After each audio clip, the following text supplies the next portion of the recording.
talked about Kate last week and the fact that we knew that she was going to be very busy, competing Chico and then coming back here, and just kind of talk about just the performance she had and how rewarding it is to be her coach.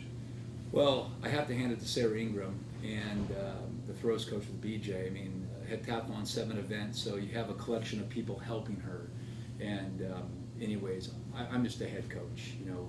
The hard work has been done with her specific coach and Kate's own hard work. But ultimately, for Humboldt State in general, for her to grab that record last week in the beginning of the season really kind of puts a good tone to our entire season.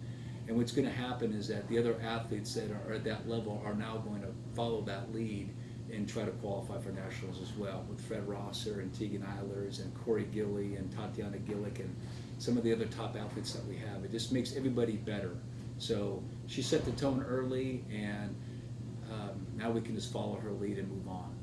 Yeah, what was it like for you last week? You saw that she was doing good, and you decided, hey, you're going to get in the car, you're going to go over to Chico and check it out. Yeah, I had a full day on Friday because we had to host the Humboldt Invite on Saturday, so I had a full plate. But how you can't miss something like that. If you see it coming, you got to go out and support her. And I'm just real proud of her. I just really am. It's great for the program. It's great for the university, and I'm just glad that she did really well, and she deserves it. She's worked really hard, and but I couldn't miss it. I couldn't miss it. So I had to go over and take a look at it. Came back that evening and got everything ready for the meet, and we had a really heck of a day on Saturday too. Saturday was a great day to have a track meet.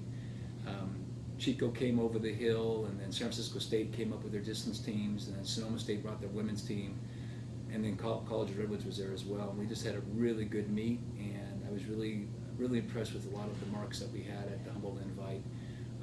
We're very deep this year, a lot deeper than we have in probably the last 10 years. So I'm just real proud of all the athletes, and I got to hand it to my coaches. They really did a great job getting everybody prepared as well. What does it say when you're having these meets and you bring the schools, Chico, San Francisco, Sonoma, where in years past, it was tough, to get teams, but now getting those other, CC2A teams up here to compete that program? Yeah. It seems that when you have better teams, you have a little bit more leverage to people want to come to your meets, and the team has really progressed over the last 5 to 9 years, and it's good getting that support from the CC2A. It really is. We're going to go over to Chico and support their meets. We're going to go to San Francisco and support their meets. So it all works in good trade, and as long as you can put up a really good meet and have good competition, then hopefully they'll continue to come. I mean, it's just we're just kind of setting things up and getting things prepared for them so we can get some good marks. Give me, are you guys in action this weekend? Yeah, we're going to drive down to bus down to Turlock for the Kim Deist Invite, and that's going to be another big opener for a lot of programs. So it's March, it's track season, and Kim Deist will have great weather in the low 70s.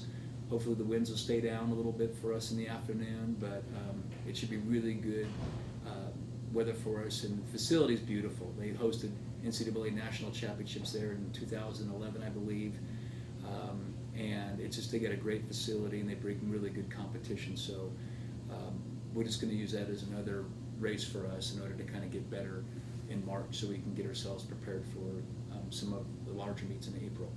So. What were your strongest events over this past weekend? I'd say on the men's side, definitely our long sprinters had a really good meet.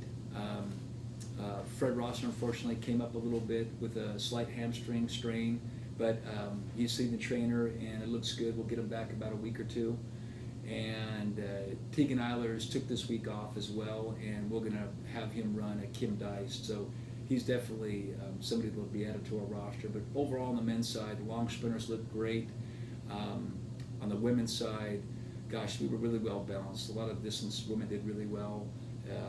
We also did pretty well in, the 4x4 team on the women's side. I think Chico had 3 teams in the 4x4, and we beat them. We won, and it was just great. I mean, we beat them by a little bit, and Kate Earl really closed really well in the 4x1 team. So we're looking at a team here on both the men's and women's side that we really didn't have many spinners, not enough to even house a 4x1 100-meter relay. And now Sarah's done a great job of recruiting, and we got some depth there. And just keep everybody healthy, keep the cylinders going, and we should be okay. But pretty well balanced on the women's side. And the men's long sprinters look really good. Did any schools have any performances in certain events that might have caught you by surprise and maybe kind of have you guys maybe focus on to try to improve to match that? You know, Chico's got great depth, and so they've got they're strong everywhere. But I would say I was kind of impressed with the number of people they have this year in the throws for Chico. And on another note, you know, with Sonoma State, they've reintroduced a program on the women's side. So they just had distance runners up until this year. Now they have some throwers, and I'm just happy to see that. It's good for our sport. But ultimately, I think the biggest surprises came from Chico's depth in their throws, and they just got plenty of bodies, which is great. But we got to compete against that. So we'll just do good with what we have, because we do have a deep team. We're just going to have to kind of get in between them and beat them and grab some points. And we'll go from there. All right. Thank you. Put Kate in there.